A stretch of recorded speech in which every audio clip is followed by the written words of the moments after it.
नमस्कार मेरे नौजवान साथियों, कैसे हैं आप सब। आशा करता हूं आप सभी स्वस्थ और प्रसन्न होंगे तथा लगातार सीख रहे होंगे। मैं Prem, assistant professor PSMPG college geography department Kannauj आपका स्वागत करता हूं अपने YouTube channel geography with Prem में।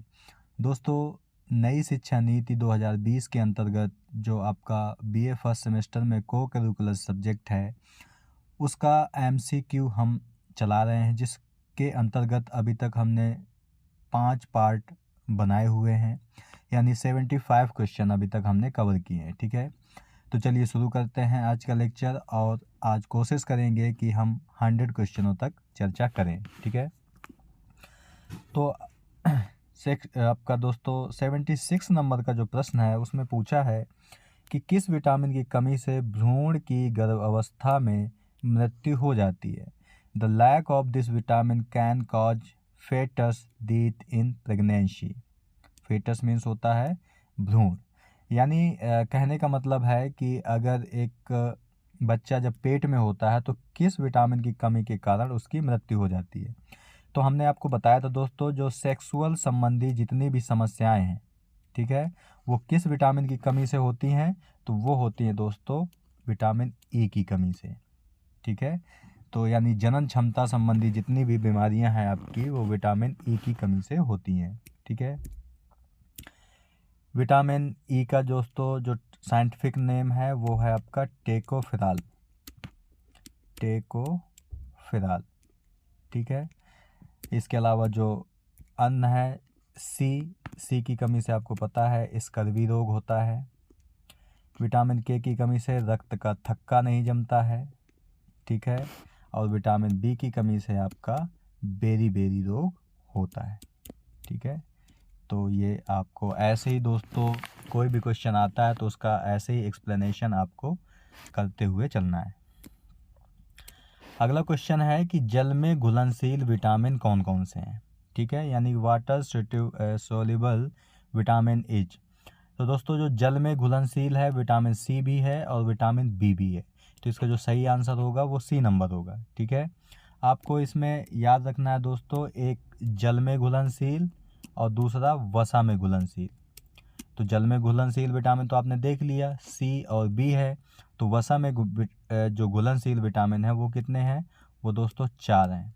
अब कौन कौन से बचते हैं, ए, डी, ई और के।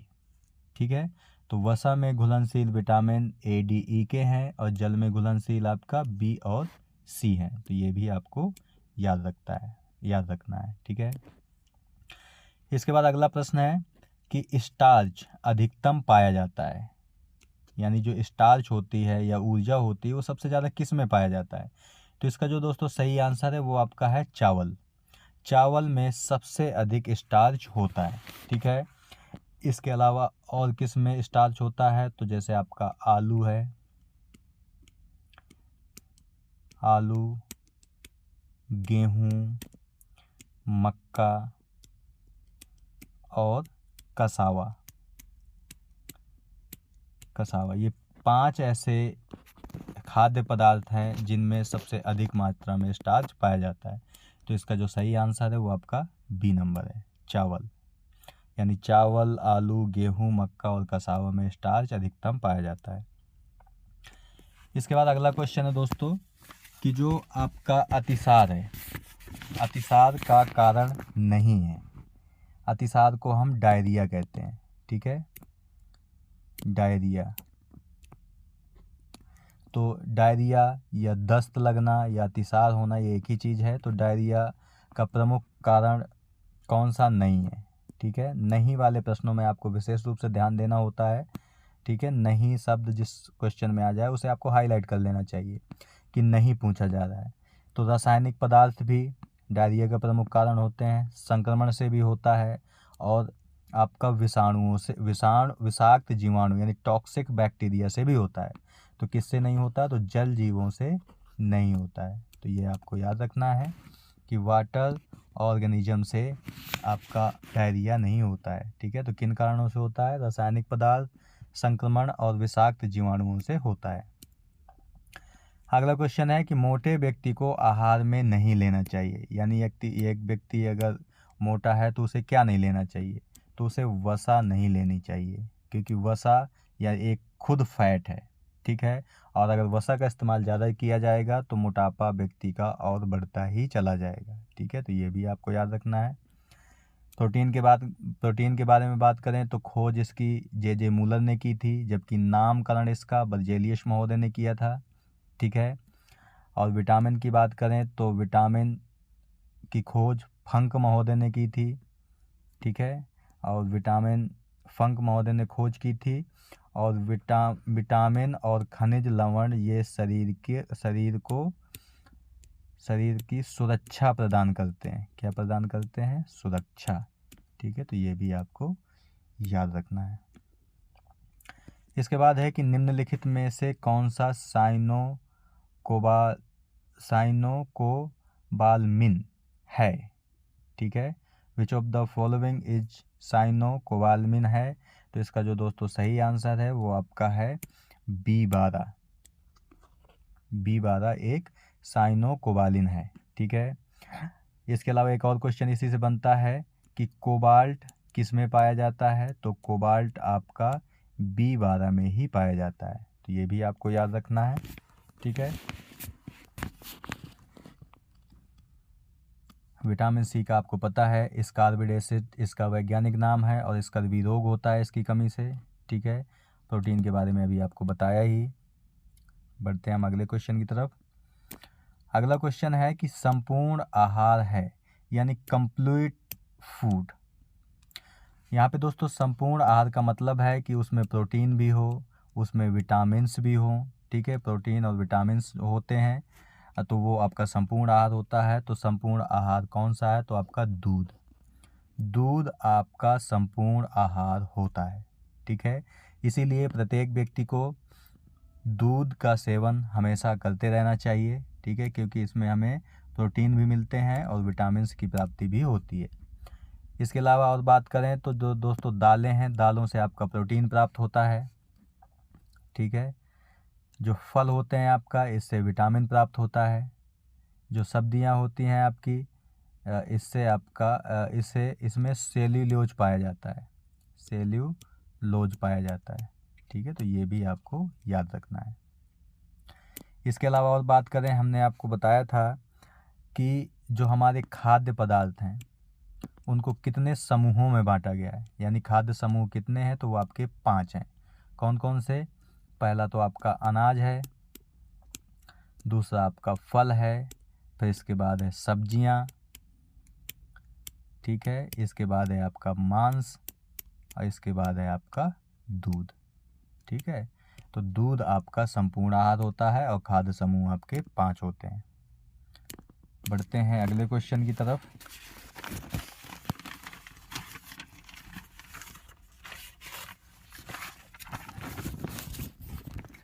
(83) नंबर का क्वेश्चन है दोस्तों कि विटामिन के का रासायनिक नाम क्या है? रासायनिक नाम या वैज्ञानिक नाम, ठीक है। दोस्तों जो कोई भी विटामिन है उसकी आपकी 3 चीज़ें पता होनी चाहिए। एक होना चाहिए या तो उसका रासायनिक नाम, दूसरा या उसका वैज्ञानिक यानी साइंटिफिक नेम, तीसरा उसकी कमी से होने वाले रोग। ये 3 चीज़ें आपको पता होनी चाहिए। तो यहाँ पूछा गया है कि विटामिन के का रासायनिक नाम क्या है। तो दोस्तों जो विटामिन के का रासायनिक नाम है वो आपका है फ्लिक्विनोन, ठीक है। इसका वैज्ञानिक नाम है। जो टेकाफेरॉल है ये विटामिन ई का वैज्ञानिक या रासायनिक नाम है। नियासिन आपका B3 का वैज्ञानिक नाम या रासायनिक नाम है, ठीक है। और जो आपका कैल्सीफेरॉल है ये विटामिन डी का रासायनिक या वैज्ञानिक नाम है, ठीक है। इसके बाद 84 नंबर का क्वेश्चन है कि निम्नलिखित में से पौष्टिक तत्व है यानी पौष्टिक तत्व है, न्यूट्रियस एलिमेंट्स, तो कौन सा है? तो जो दोस्तों आपका प्रोटीन है वो भी पौष्टिक तत्व है, कार्बोहाइड्रेट ये भी पौष्टिक तत्व है, खनिज लवण ये भी पौष्टिक तत्व है। तो इसका मतलब इसका सही आंसर क्या होगा आपका? उपर्युक्त सभी, ठीक है। तो ये आपको याद रखना है। प्रोटीन आपके शरीर का निर्माण करता है, ठीक है। कार्बोहाइड्रेट ऊर्जा प्रदान करता है और खनिज लवण शरीर की सुरक्षा प्रदान करता है। तो ये भी आपको याद रखना है। तो इसका जो सही आंसर है वो डी नंबर है। इसके बाद 85 का क्वेश्चन है कि पोषक तत्व जो दूध में नहीं पाया जाता है।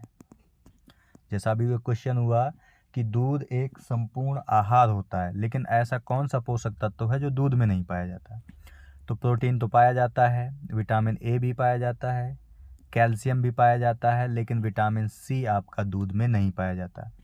क्योंकि हमने बताया था कि विटामिन सी एक ऐसा विटामिन है जिसका शरीर निर्माण नहीं कर पाता, यानी शरीर में निर्माण विटामिन सी का नहीं होता है।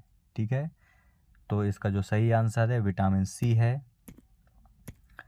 विटामिन सी की कमी से स्कर्वी रोग होता है, विटामिन ए की कमी से रतौंधी रोग होता है, ये हमने आपको बताया ही है।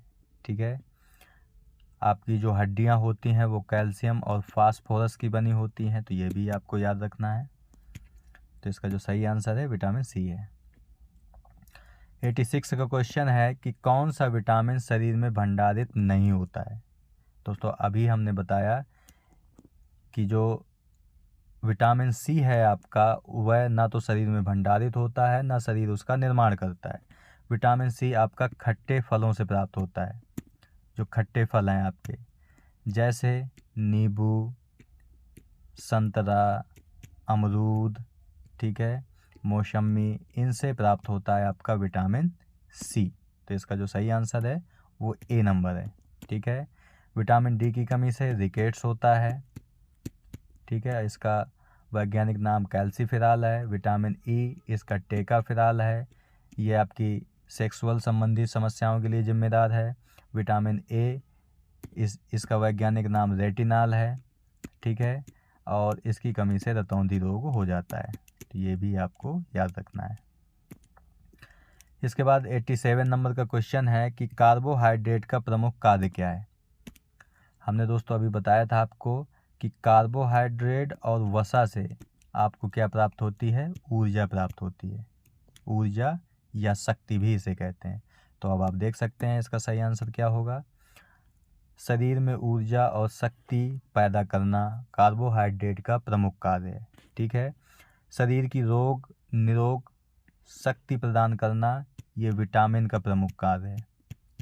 ठीक है, तो ये भी आपको याद रखना है। तो इसका जो सही आंसर है वो सी नंबर है। इसके बाद अगला क्वेश्चन है कि सब्जियों को धोने से कौन सा विटामिन निकल जाता है। यानी जब सब्जियां वगैरह आप धोते हैं तो कौन सा विटामिन नष्ट हो जाता है। दोस्तों अभी हमने बताया था कि जल में घुलनशील विटामिन आपका बी और सी है, जबकि वसा में घुलनशील विटामिन कौन कौन से हैं, ए, ई, डी, के। ठीक है, ये 4 विटामिन हैं। तो जब आप सब्जियां धोते हैं तो जल के संपर्क में आती हैं, तो जल के संपर्क में आने से कौन से विटामिन नष्ट हो जाएंगे, बी और सी। ठीक है, बी और सी। तो इसका सही आंसर क्या होगा आपका, ए नंबर। विटामिन सी सब्जियों को धोने से विटामिन नष्ट हो जाता है।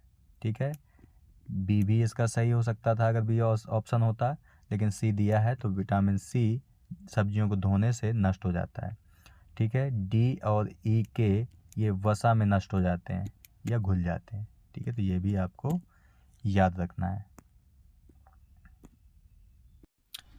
इसके बाद अगला क्वेश्चन है दोस्तों आपका 89 नंबर का कि वनस्पति जगत में प्रोटीन प्राप्ति का सर्वोत्तम साधन कौन सा है। यानी कहने का मतलब है कि जो आपका वनस्पतियां हैं उनमें ऐसा कौन सा तत्व है या चीज़ है जिससे सबसे अधिक प्रोटीन प्राप्त होता है। तो दोस्तों दालें, जितनी भी आपकी पल्स हैं जैसे चने की दाल, मटर, मूंग दाल, मूंगफली, सोयाबीन, इन सब में सबसे अधिक प्रोटीन की मात्रा होती है। तो दालें वनस्पति जगत में प्रोटीन का सर्वोत्तम साधन है। ठीक है, लेकिन अगर आपसे कोई पार्टिकुलर पूछता है कि सबसे अधिक प्रोटीन किस में पाया जाता है, तो वो आपका सोयाबीन है। यानी किस दाल में सबसे अधिक प्रोटीन पाया जाता है, वो सोयाबीन की दाल में पाया जाता है। ठीक है, लेकिन वनस्पति जगत में बात की जाए तो सबसे अधिक दालों से प्राप्त होता है। तो ये भी आपको याद रखना है। इसके बाद 90 यानी 90 नंबर क्वेश्चन है दोस्तों कि वसा की कमी से कौन सा रोग होता है। वसा की कमी से कौन सा रोग हो जाता है? तो दोस्तों आपको याद रखना है कि वसा की कमी से होने वाला जो रोग है वो ना तो मोटापा है, ना मधुमेह है, ना फ्राइनोडर्मा है। तो इसका जो सही आंसर है वो डी नंबर है, यानी कि इनमें से कोई नहीं। सही आंसर इसका डी है। ठीक है। वसा की कमी से होने वाला जो रोग है वो है आपका डर्माटिट्स। ये आपकी स्किन संबंधी समस्याएं जो होती हैं उसके लिए इस शब्द का प्रयोग किया जाता है डर्माटिट्स, और ये वसा की कमी से होने वाला प्रमुख रोग है। ठीक है, तो ये भी आपको याद रखना है। और दोस्तों जो आपका मधुमेह है, मधुमेह ये इंसुलिन की अधिकता से होता है, ये आपको याद रखना है।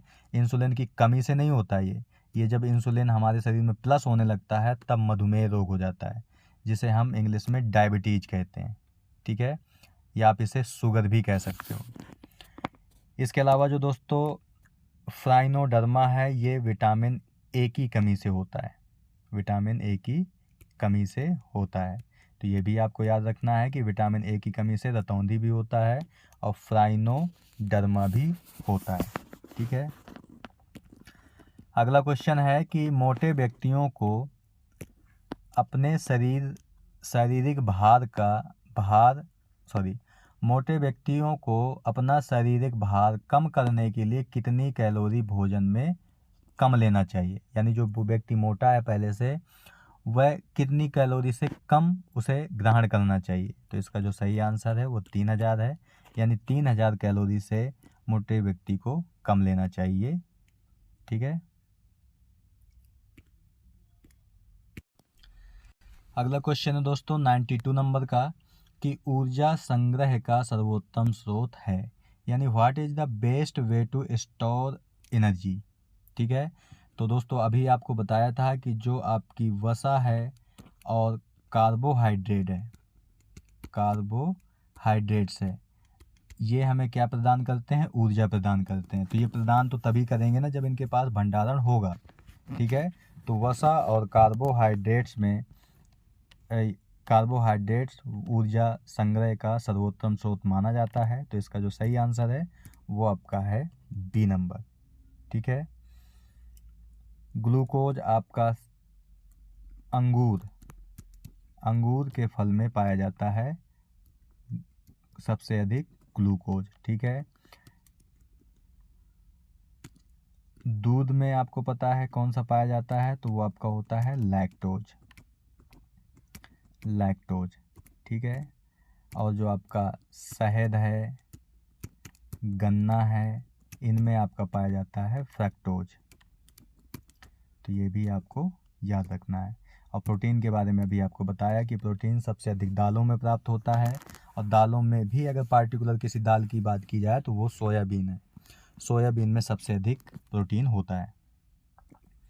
93 नंबर का दोस्तों क्वेश्चन है कि विटामिन B7 का रासायनिक नाम क्या होता है? Vitamin B7। ठीक है। तो दोस्तों ऐसे क्वेश्चनों में अगर आपको सही नहीं पता तो आप विकल्पों को गलत साबित करके भी सही तक पहुंच सकते हो। जैसे आपको पता हो कि फ्लिक्विनिन किसका वैज्ञानिक रासायनिक नाम है? तो विटामिन के का है। एस्कॉर्बिक एसिड किसका है? तो वो सी का है। ठीक है। पायरोडॉक्सिन किसका है? तो ये B6 का है। तो बचा कौन? सी। तो इसका जो सही आंसर होगा वो कौन सा होगा? बायोटीन। यानी बायोटीन B7 का वैज्ञानिक नाम या रासायनिक नाम होता है। ठीक है। तो ये आपको याद रखना है। अगला क्वेश्चन है 94 नंबर का कि कौन सा विटामिन गर्म करने पर नष्ट हो जाता है? ठीक है। यानी कि अगर कोई चीज़ आप गर्म करते हो तो कौन सा विटामिन नष्ट होता है? ठीक है। तो इसका जो सही आंसर है वो दोस्तों विटामिन सी है। यानी कि जब आप गर्म करते हो विटामिन सी को तो वो नष्ट हो जाता है। ठीक है। तो ये आपको याद रखना है। बाकी इन सब के बारे में पता ही आपको। इसका वैज्ञानिक नाम टेकोफेरॉल है का। ठीक है। और इससे जनन क्षमता में कमी आती है। विटामिन सी का इसका एस्कॉर्बिक एसिड है। इसकी कमी से होने वाला रोग है। ठीक है। B6 अभी आपको बताया, पायराडॉक्सिन इसका वैज्ञानिक नाम है। विटामिन के का फ्लिक्विनोन है और इसकी कमी से रक्त का थक्का नहीं जमता है। तो ऐसे ही आपको प्रत्येक क्वेश्चन पर रिवीजन करना है बार बार, ताकि आने वाले एग्जाम को आप अच्छे तरीके से दे पाएँ। ठीक है। कौन सा एक विटामिन नहीं है? ठीक है, तो विटामिन आपको बताए हमने, नियासिन ये B3 है। सोडियम तो आपको पता ही है दोस्तों, ये नमक है आपका। सोडियम जो है वो आपका नमक है। ठीक है। और जो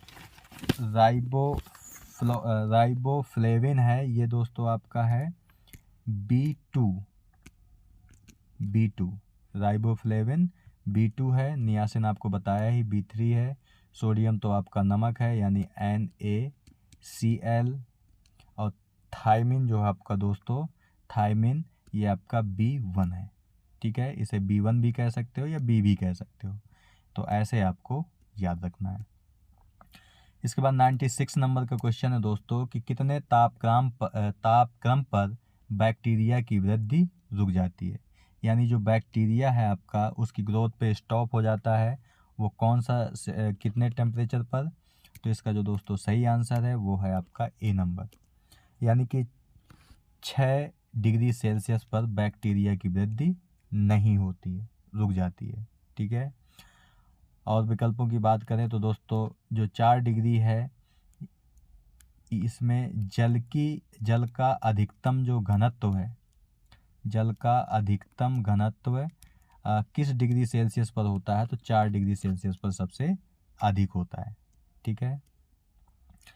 इसके बाद 97 नंबर का क्वेश्चन है कि निम्नलिखित में कौन सा दीर्घकालीन ज्वर है? यानी क्रोनिक फीवर कौन सा है? फीवर दोस्तों दीर्घकालीन ज्वर का मतलब है जो 14 दिन या महीने भर तक आता है। ठीक है, वो कौन सा है आपका? तो आपका निमोनिया है। जुकाम आपका महीने भर नहीं रहता है। ठीक है, लेकिन निमोनिया आपका एक ऐसा ज्वर है जो दीर्घकालीन ज्वर के अंतर्गत आता है। तो ये आपको याद रखना है। ठीक है। इसके बाद दोस्तों अगला क्वेश्चन है आपका 98 नंबर का कि दूध की पाश्चराइजेशन की प्रक्रिया क्या बाहर करती है? यानी कि दूध की एक प्रक्रिया है पाश्चराइजेशन। ठीक है, तो वह दूध से क्या बाहर करती है? तो विषाक्त जीवाणु, यानी जो टॉक्सिक बैक्टीरिया हैं आपके, उन्हें हम पाश्चराइजेशन के द्वारा दूध को करते हैं। यानी कि दूध का जब पाश्चराइजेशन किया जाता है तो उससे जो विषाक्त जीवाणु है वो नष्ट हो जाते हैं। ठीक है।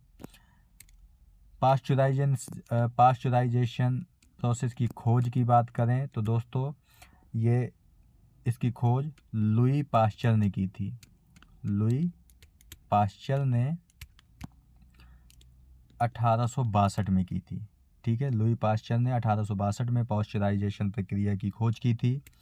और इस प्रक्रिया में दोस्तों दूध को 63 डिग्री सेल्सियस पर गर्म किया जाता है, जिससे क्या होता है कि जितने भी टॉक्सिक बैक्टीरिया होते हैं वो सभी मर जाते हैं, यानी कि नष्ट हो जाते हैं।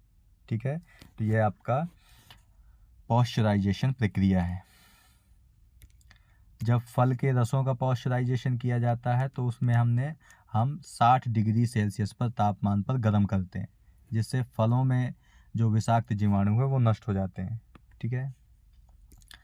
अगला क्वेश्चन है 99 नंबर का दोस्तों कि मूंगफली में लगभग कितने प्रतिशत वसा पाई जाती है? यानी जो फैट है आपका मूंगफली में वो कितना होता है? तो वो होता है दोस्तों आपका 50%, यानी 50% आपका मूंगफली में वसा होती है। ठीक है, तो ये भी आपको याद रखना है। अगले क्वेश्चन की तरफ बढ़ते हैं दोस्तों। अगला क्वेश्चन और फूड न्यूट्रिशन का आपका लास्ट क्वेश्चन है ये। ठीक है, तो इसे आप देखिए कि 100 नंबर क्वेश्चन है कि घेंघा रोग किसकी कमी के कारण होता है? यानी जो गोइटर डिसीज है, गोइटर यानी कि घेंघा रोग मतलब जो सर दोस्तों जो गले में होता है आपका, आपने देखा होगा कि गले में कभी कभी गांठ बाहर आ जाती है और वो बड़ी भी हो जाती है काफ़ी, उसे हम घेंघा रोग कहते हैं। तो किसकी कमी के कारण होता है? तो वो दोस्तों आयोडीन की कमी के कारण होता है। ठीक है, आप लोगों ने ऐड भी देखा होगा टीवी में कि आयोडीन आपके नमक में होना चाहिए ताकि वो घेंघा रोग से बचाव हो सके। ठीक है, तो इसका जो सही आंसर है वो डी नंबर है। आयरन की कमी से दोस्तों शरीर में इनीमिया रोग होता है। इनीमिया, ठीक है, कमी से, ये आपको याद रखना है। लोहे की कमी से इनीमिया रोग होता है, लेकिन अधिकता से, अगर शरीर में लोहे की अधिकता है तो कौन सा रोग होता है, तो उसे हम कहते हैं लौह मेहता। लौह मेहता, ठीक है, अधिकता से लौह मेहता और कमी से इनीमिया हो जाता है। ठीक है दोस्तों, और इंसुलिन की अधिकता से कौन सा रोग होता है, ये आपको कमेंट बॉक्स में बताना है कि इंसुलिन की अधिकता से कौन सा रोग होता है हमारे शरीर में। तो ये चीज़ें आपको याद रखनी है। ठीक है दोस्तों, यहाँ पे हम बता दें कि इन्हीं सब क्वेश्चनों का हम एक मैराथन वीडियो भी लेकर आएंगे। ठीक है, मैराथन वीडियो आपका 1.5-2 घंटे का होगा, जिसमें 100 क्वेश्चन होंगे आपके। ठीक है, विद एक्सप्लेनेशन होगा, तो इसका आपको एग्ज़ाम से पहले पहले फटाफट रिवीजन हो जाएगा। ठीक है, तो आप मैराथन क्लास को देखना ना भूलिए। ठीक है, और इन्हें भी सब आप जितने क्वेश्चन बताए गए हैं इनको आप अच्छे से पढ़िए, उनका रिवीजन करिए, जो एक्सप्लेनेशन दिया जा रहा है उसको नोट डाउन करिए और उसका बार बार रिवीजन करिए, ताकि आपका एग्ज़ाम बेहतर तरीके से हो सके। ठीक है दोस्तों, तो मिलते हैं आपसे नेक्स्ट वीडियो में मैराथन क्लास के साथ। तब तक के लिए नमस्कार। आप प्रसन्न रहिए, खुश रहिए, मुस्कुराते रहिए और लगातार सीखते रहिए, कभी अपने लिए तो कभी अपनों के लिए। धन्यवाद। जय हिंद दोस्तों।